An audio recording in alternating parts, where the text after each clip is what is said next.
Umat Tuhan, mari kita satu hati di dalam doa.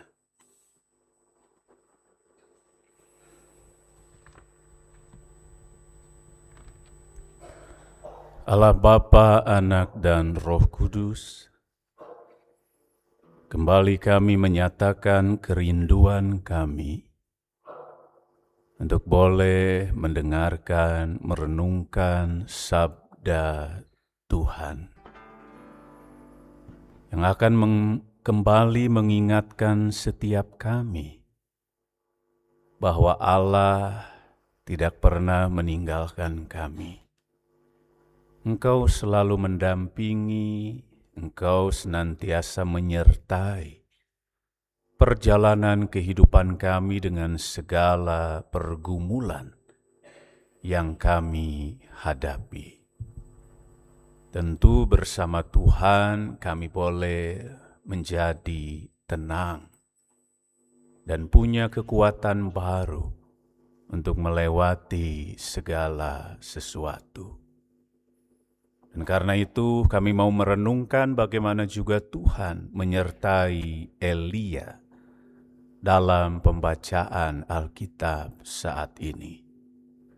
Roh Kudus yang juga kiranya menolong setiap kami untuk dapat mengerti dan melakukan sabda Tuhan. Roh Kudus juga yang menolong hamba-Mu untuk dapat menyampaikan pesan kebenaran sabda Tuhan seturut dengan kehendak-Mu. Bersabdalah ya Tuhan, karena kami anak-anak-Mu saat ini telah siap dan sedia untuk mendengarkannya. Amin. 1 Raja-Raja pasal 19 ayat pertama sampai dengan ayat yang ke-18.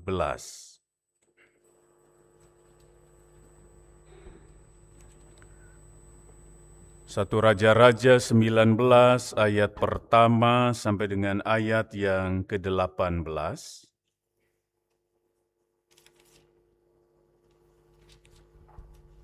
Beginilah firman Tuhan. Ahab memberitahukan kepada Izebel semua yang dilakukan Elia dan bagaimana ia membunuh semua nabi dengan pedang. Izebel lalu mengirim utusan kepada Elia dengan pesan, "Kiranya para ilah menghukum aku dengan berat, bahkan lebih lagi, jika besok sekitar waktu ini aku tidak menghabisi nyawamu, sama seperti salah seorang dari mereka itu." Elia pun ketakutan, lalu pergi menyelamatkan dirinya. Setelah sampai ke Beersheba di wilayah Yehuda, ia meninggalkan hambanya di sana. Tetapi ia sendiri pergi ke padang gurun sejauh 1 hari perjalanan. Ia tiba dan duduk di bawah sebuah pohon arar. Ia memohon supaya ia mati, katanya. "Cukuplah sudah. Sekarang ya Tuhan, ambillah nyawaku. Sebab aku ini tidak lebih baik daripada nenek moyangku." Ia lalu berbaring dan tidur di bawah pohon arar itu. Tiba-tiba seorang malaikat menyentuh dia serta berkata kepadanya, "Bangunlah, makanlah." Ketika ia melihat sekitarnya, tampaklah di dekat kepalanya ada roti bakar dan kendi berisi air. Ia makan dan minum, lalu berbaring lagi. Tetapi malaikat Tuhan datang untuk kedua kalinya dan menyentuh dia, serta berkata, "Bangunlah, makanlah, sebab perjalanan itu nanti terlalu jauh bagimu." Ia pun bangun, lalu makan dan minum. Karena makanan itu ia kuat berjalan selama 40 hari 40 malam sampai ke Horeb, gunung Allah. Di sana ia masuk ke dalam sebuah gua dan bermalam di situ. Lalu datanglah firman Tuhan kepadanya, "Apa kerjamu di sini, hai Elia?" Jawabnya, "Aku sangat giat bekerja bagi Tuhan Allah semesta alam, karena orang Israel meninggalkan perjanjian-Mu, merobohkan mesbah-mesbah-Mu, dan membunuh nabi-nabi-Mu dengan pedang. Hanya aku sendiri yang masih hidup dan mereka berusaha mencabut nyawaku." Lalu firman-Nya, "Keluarlah dan berdiri di atas gunung itu di hadapan Tuhan." Lalu melintaslah Tuhan, angin besar dan kuat membelah gunung-gunung dan memecahkan bukit-bukit batu mendahului Tuhan. Tetapi Tuhan tidak ada dalam angin itu. Sesudah angin datanglah gempa, tetapi Tuhan tidak ada dalam gempa itu. Sesudah gempa datanglah api, tetapi Tuhan tidak ada dalam api itu.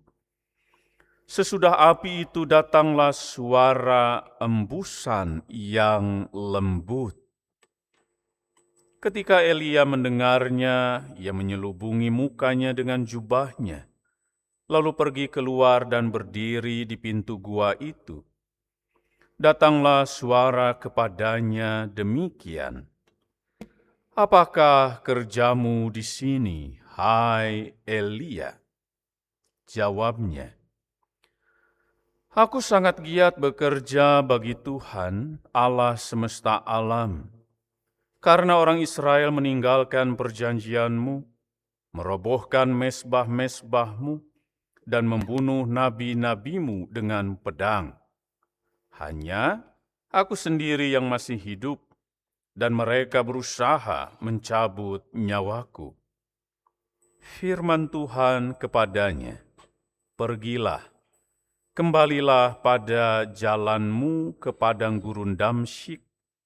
Sesampainya engkau di sana, engkau harus mengurapi Hazael menjadi raja atas Aram. Engkau juga harus mengurapi Yehu, cucu Nimsi, menjadi raja atas Israel, dan Elisa bin Safat dari Abel Mehola menjadi nabi menggantikan engkau. Siapa yang luput dari pedang Hazael akan dibunuh oleh Yehu. Siapa yang luput dari pedang Yehu akan dibunuh oleh Elisa. Tetapi aku akan meninggalkan 7.000 orang di Israel, semua orang yang tidak berlutut menyembah Baal dan mulutnya tidak mencium Dia." Berbahagialah setiap orang yang mendengar dan memelihara firman Tuhan dalam hidupnya setiap hari. Haleluya. Haleluya, haleluya, haleluya.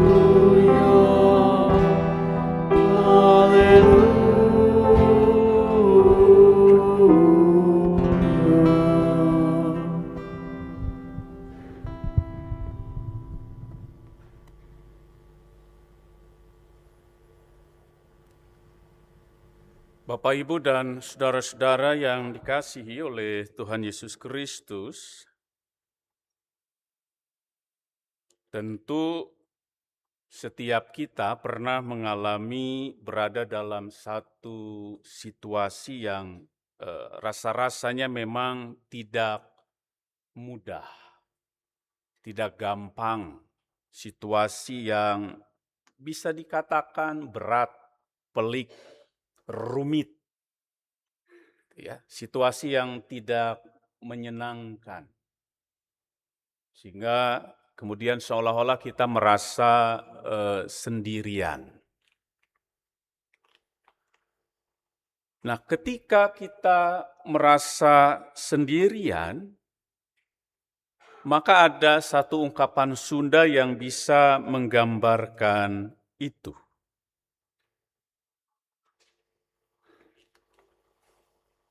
Cangcaya. Kita seringkali kemudian cangcaya, Bapak Ibu.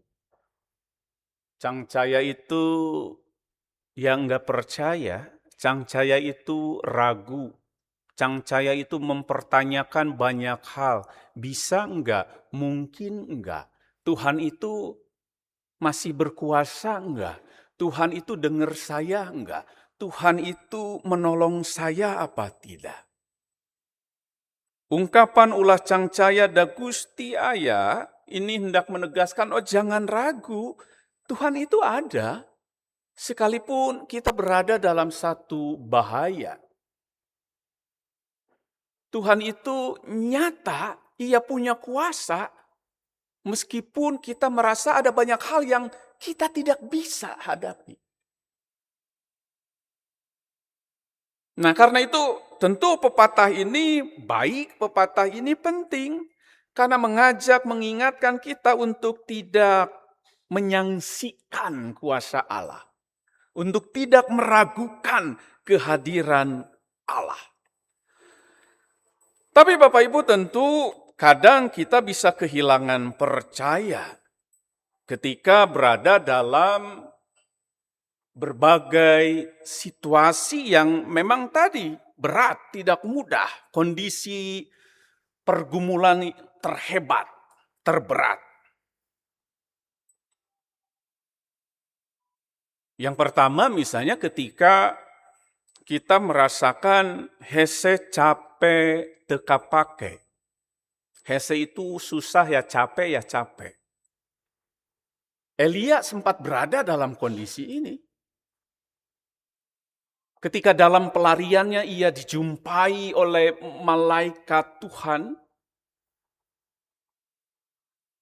Lalu setelah ia berjalan selama 40 hari, 40 malam, lalu ia tiba di sebuah gua, lalu ia pun dijumpai oleh Allah, terjadi percakapan. Dan apa yang Elia sampaikan, oh aku sudah bekerja bagi Tuhan. Ketika orang tidak setia, aku tetap setia. Ketika orang meninggalkan Tuhan lalu terjebak dengan penyembahan berhala, mendirikan mesbah-mesbah yang justru ketika mesbah-mesbah itu dihancurkan, dirusak, aku menjadi orang yang menjaga itu. Aku tetap lurus, aku tetap melakukan kebenaran, hanya aku yang tersisa. Ketika nabi-nabi Tuhan itu dibunuh, aku bisa bertahan, aku bekerja dengan Tuhan. Elia merasa hese capek teka pake. Dia banyak bekerja, banyak melayani. Dia sudah bersusah-susah, dia mengalami kelelahan, dia mengalami capek. Tapi kenyataannya yang ia hadapi justru ia mengalami ancaman dari seorang perempuan yang memang keturunan bangsawan yang sangat ditakuti. Dan perempuan yang terkenal bengis bernama Izebel. Sehingga Elia berpikir, rasa-rasanya sudah hese capek tapi teka pake. Nah mungkin Bapak Ibu kita juga pernah mengalami situasi hese capek teka pake. Mungkin ada di antara kita dalam konteks pelayanan gitu ya. Dalam konteks pekerjaan gitu ya. Situasi lain, Bapak Ibu, yang menyebabkan orang menjadi cangcaya, meragukan apakah Allah itu ada, ketika orang mengalami yang namanya hese taluk tapi bisa ngeluk. Ini menggambarkan orang yang dia sebenarnya punya daya tahan, hese taluk tidak mudah kalah gitu ya, kalau di bahasa Indonesia kan, tidak mudah kalah, tidak mudah menyerah. Sebenarnya ia punya daya tahan, ia punya daya daya dan kemampuan untuk menghadapi berbagai pergumulan yang yang berat. Ia punya kemampuan itu. Tetapi ketika pergumulan itu datang terus-menerus, mengancam terus-menerus, maka ia bisa menjadi kehilangan daya dan kekuatan itu. Maka lama-lama ia bisa menjadi kehilangan percaya. Kenapa? Karena dihantam terus-terusan. Awalnya hesetaluk, awalnya tidak mudah menyerah. Tapi ketika hantaman itu terus ada, ia menyerah juga. Dan Elia berada dalam situasi itu. Bayangkan, Elia menunjukkan sebuah keberanian. Dia melawan 450 Nabi Baal. Gak ada ketakutan sedikit pun ketika itu. Ketika ia bersama para Nabi Baal gitu ya, bergulat, bergumul. Lalu Elia kemudian minta kepada Tuhan untuk turun hujan, dan turunlah hujan. Lalu 450 Nabi Baal itu dikalahkan oleh Elia. Oh, nggak ada takut-takutnya ketika itu Elia. Tapi mendengar ancaman Isabel, keberaniannya seolah-olah hilang. Dia menjadi ciut murungkut. Sehingga dia melarikan diri untuk menyelamatkan. Jadi dia mengalami situasi yang kedua ini juga. Hesetaluk awalnya. Tapi kemudian dia ngeluh. Atau situasi ketiga, kawas buek benang mabuk siga kapas kaibunan. Bapak Ibu tahu buek? Tahu ya, burung hantu ya kalau bahasa Indonesia. Ini ungkapan ini Bapak Ibu menggambarkan orang yang sudah tidak punya daya, kekuatan, kuasa gitu ya. Lelus-lelus-lelusna. Gitu. Sieun-sasieun-sieuna. Seolah-olah enggak punya sedikit pun daya dan kekuatan untuk bangkit, untuk kembali berdiri. Karena tadi saking hebatnya pergumulan yang ia hadapi.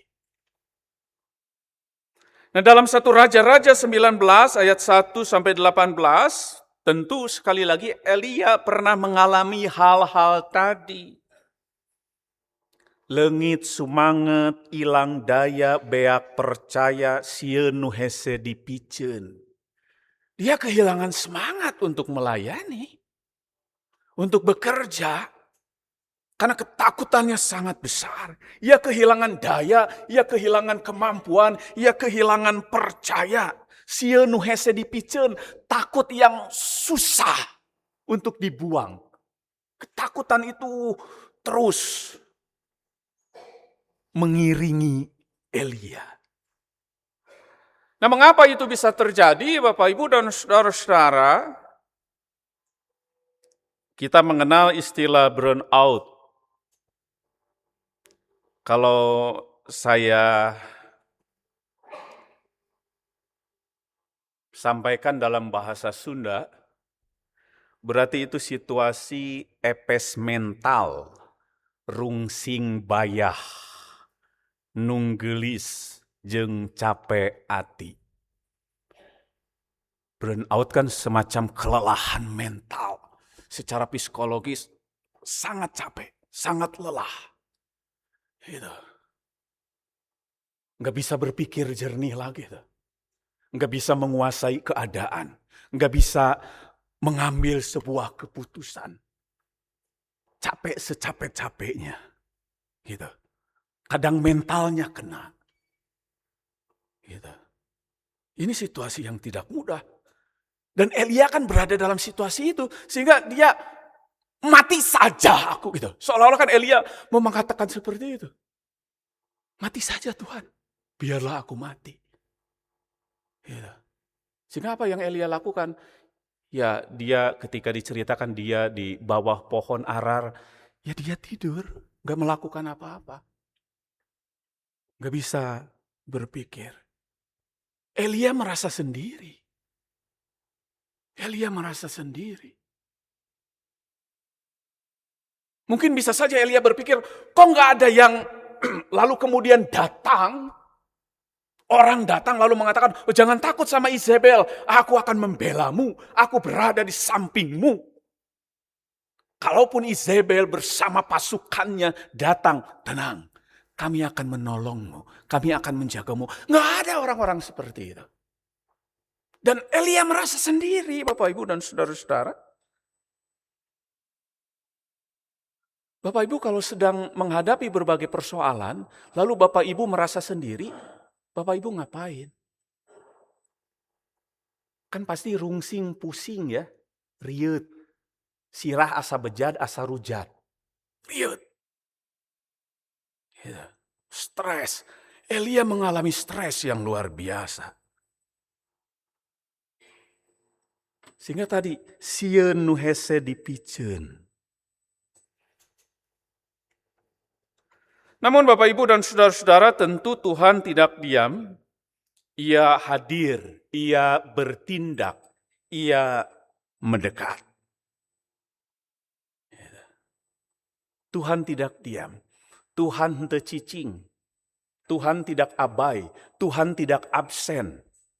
Dia tidak menjauh dari Elia. Dia mendekati Elia.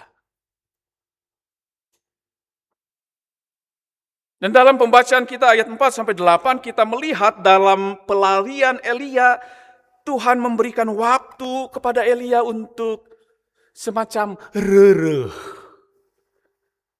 Berbaring sejenak, lalu malaikat datang membangunkan Elia, lalu sudah tersedia makanan dan minuman.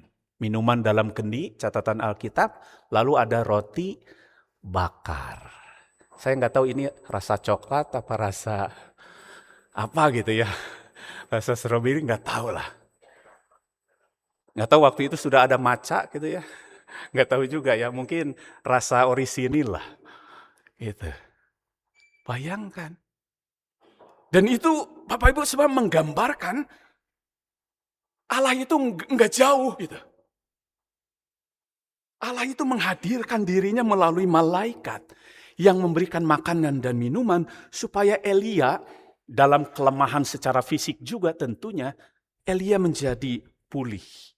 Elia menjadi kuat. Gitu. Mungkin saat itu Elia ingin, aku mau bukti adanya Allah itu dengan peristiwa yang spektakuler. Tetapi ternyata enggak. Dalam catatan ayat 9-12, kita bisa melihat bahwa Allah tidak selalu berada dalam peristiwa luar biasa. Ketika itu ada angin, ada gempa, ada angin, ada gempa, gitu ya, bukit terbelah, tapi tidak ada Allah di situ. Ketika itu ada api kemudian, tapi Elia melihat tidak ada Allah di situ. Lalu Allah justru menyatakan kehadirannya melalui suara hembusan yang lembut. Yang memanggil Elia dan kemudian mengutus Elia. Mengutus Elia untuk kembali berkarya. Kembalilah pada jalanmu ke padang gurun Damsik.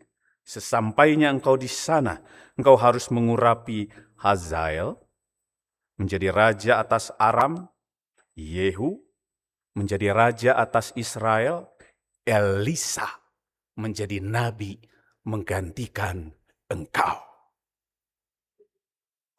Dan seolah-olah Tuhan mengatakan jangan takut, karena ada 7.000 orang Israel yang akan kuberikan padamu, yang akan menjagamu, yang akan mengiringimu, yang akan menyertaimu. Kehadiran Allah ternyata ada. 3 permenungan hari ini Bapak Ibu dan saudara-saudara.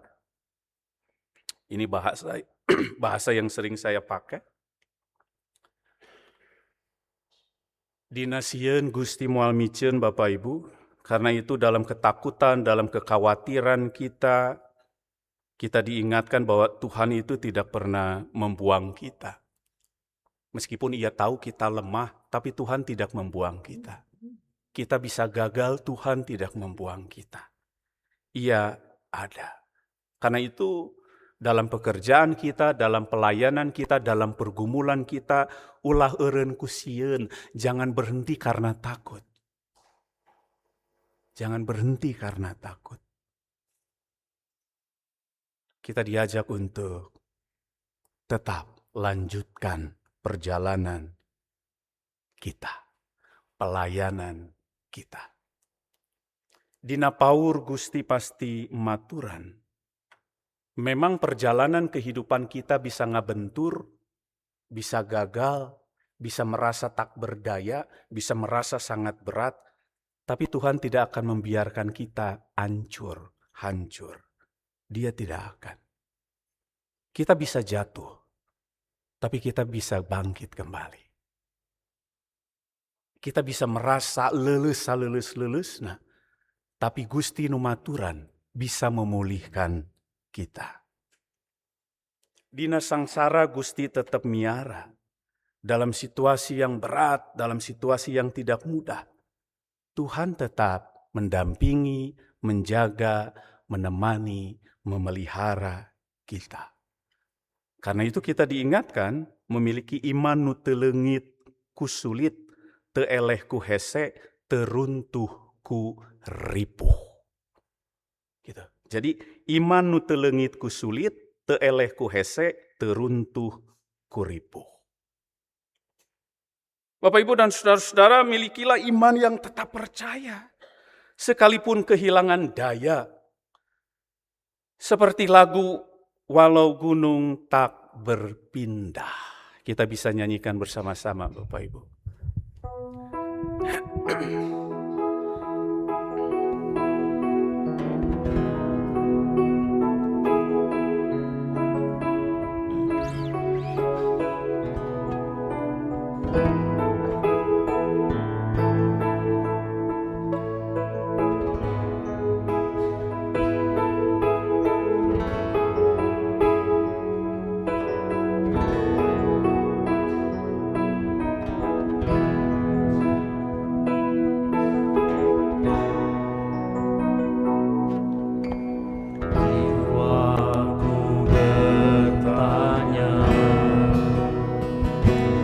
Apakah masih ada harapan melewati tangisan, rasa sesak di dada, imanku berkata Tuhanku yang pegang kuasa, Dia selalu bekerja meski mataku tak melihat,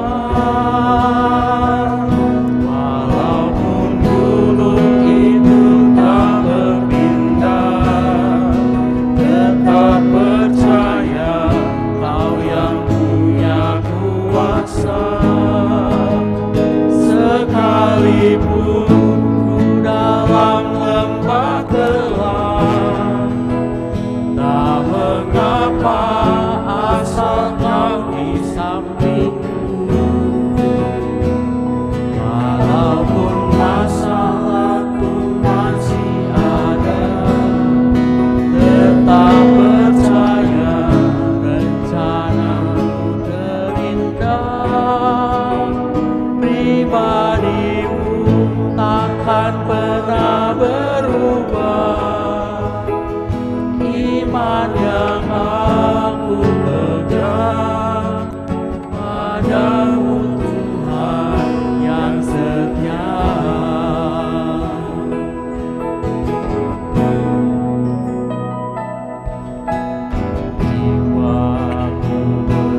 Saudara-saudara, lagu tadi mengingatkan kita bahwa masih ada harapan.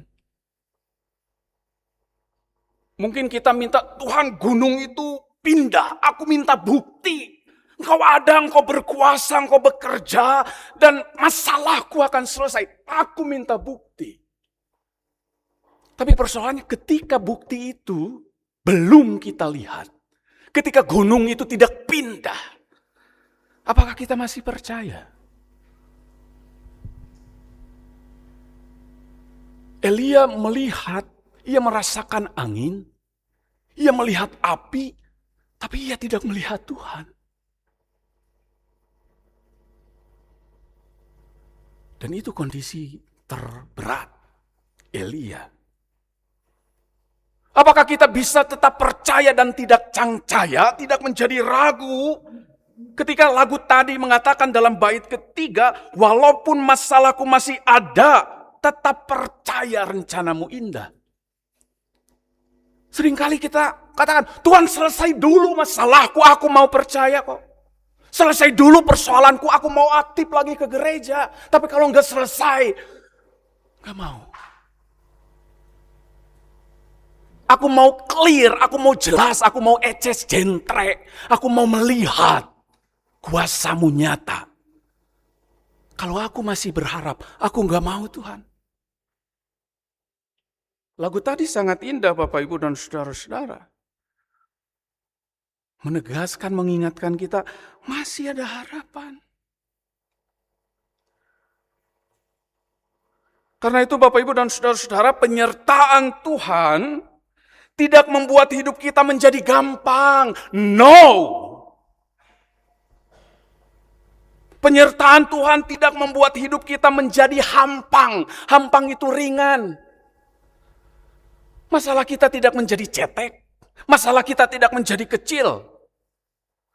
Mungkin masih tetap berat, atau mungkin semakin berat. Elia menghadapi 450 Nabi Baal saja berat.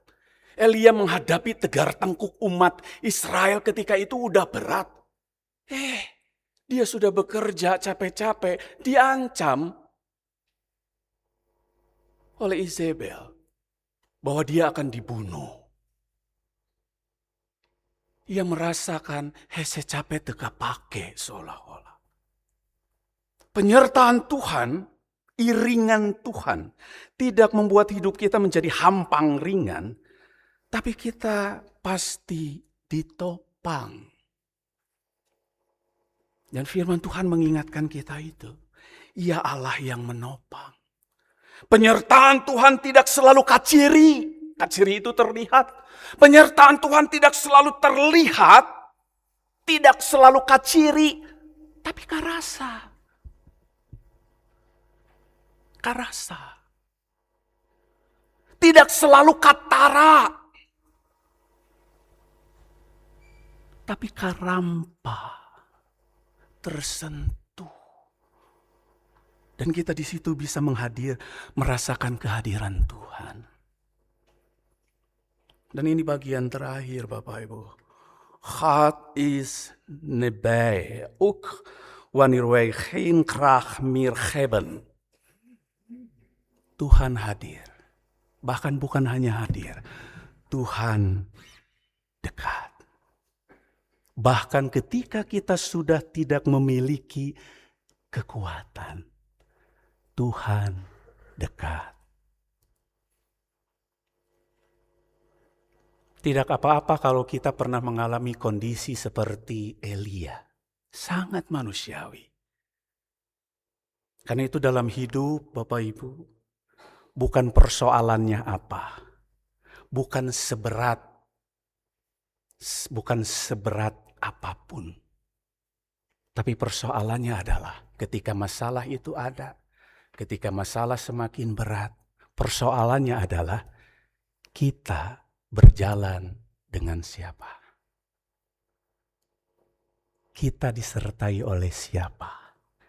Dan itu yang akan menentukan kita bisa melewati badai. Dengan siapa kita berjalan.